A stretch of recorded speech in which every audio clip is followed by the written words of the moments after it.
Ito lang ang sisiguraduhin ko sa'yo. Never ever kang papalpak sa paggawa ng leche flan kapag ganito ang ginawa mo. No steam at hindi ka na din gagamit pa ng sandamakmak na itlog para lang makagawa ng ganito ka-perfect na leche flan. Kaya kung isa ka sa mga paborito ang leche flan, baka magustuhan mo din itong ituturo ko sa iyo. Bali dito guys, magkakaramelize lang muna tayo ng asukal sa ating molder. Maglalagay lang ako dyan ng 2½ tablespoon ng white sugar. Tutunawin lang natin ang asukal dito sa apoy hanggang sa matunaw na lahat ito. Make sure na hinaan lang natin ang apoy para hindi masunog at maging mapait itong caramelized sugar natin. Once matunaw na natin ang asukal dito, ay iset aside muna natin ito. Proceed naman tayo sa paggawa ng leche flan mixture. Bali dito guys, gagamit tayo ng 5 pirasong fudgy bar. Yes guys, gagamit tayo ng fudgy bar dito para mas sumarap ang magagawa nating leche flan. Bali custard flavor po ang ginamit nating fudgy bar dito. Tanggalin lang muna natin yung mga parchment paper na nakadikit dito sa ating fudgy bar. Matapos ay dudurugin naman natin itong mga fudgy bar hanggang sa wala ng malalaking chunks ng fudgy bar ang makita dito. Gumamit nga din po pala ako dyan ng plastic gloves sa pagdurog nito. Pero pwede naman pong walang gloves. Make sure nyo lang po na nagsabon at naghugas kayong maigi ng kamay. Matapos natin yung madurog, ay maglalagay naman tayo ng isang lata ng creme densada. Ito po yung pinaghalong cream at condensed milk sa isang lata. Mas mainam itong gamitin para hindi na tayo bumili pa ng dalawang magkahiwalay na produkto.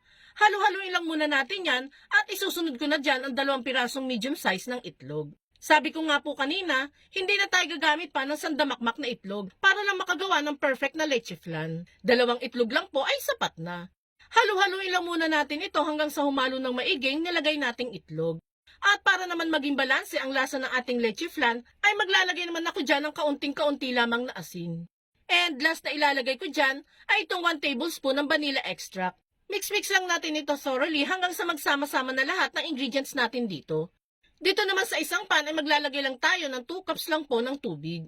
At hahaluan ko lang po yan ng 1 tablespoon ng gulaman powder. Mas magiging firm at mas magiging perfect ang leche flan natin kung gagamitan natin ito ng konting gulaman powder. Bali yellow gulaman powder po ang ginamit natin dyan para mas lumabas ang kulay nitong leche flan natin. Nakaset nga po pala ang apoy natin dito sa medium heat at hihintayin lamang natin itong kumulo. Kapag kumulo na yan, ilalagay na natin dyan yung fudgy bar mixture na ginawa natin kanina. Pagkalagay ng fudgy bar mixture, ay iset na natin ang apoy natin sa low heat na lamang po. Halu-haluin natin ito hanggang sa magsama na totally ang gulaman mixture at ang fudgy bar mixture. Kung nakaabot ka sa part ng video natin ito, it means na interested ka sa niluluto natin. Kung sakali pong magugustuhan mo itong leche flan recipe natin, pwede po bang pusuan mo naman ang video natin? At mag-iwan ka na din po ng comment na super perfect leche flan. Maraming salamat po!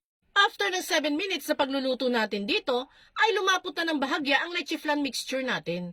Kapag ganyan na po ang consistency niyan, ay maaari na po natin yang hanguin. Isali lang natin ito sa molder na prepare natin kanina.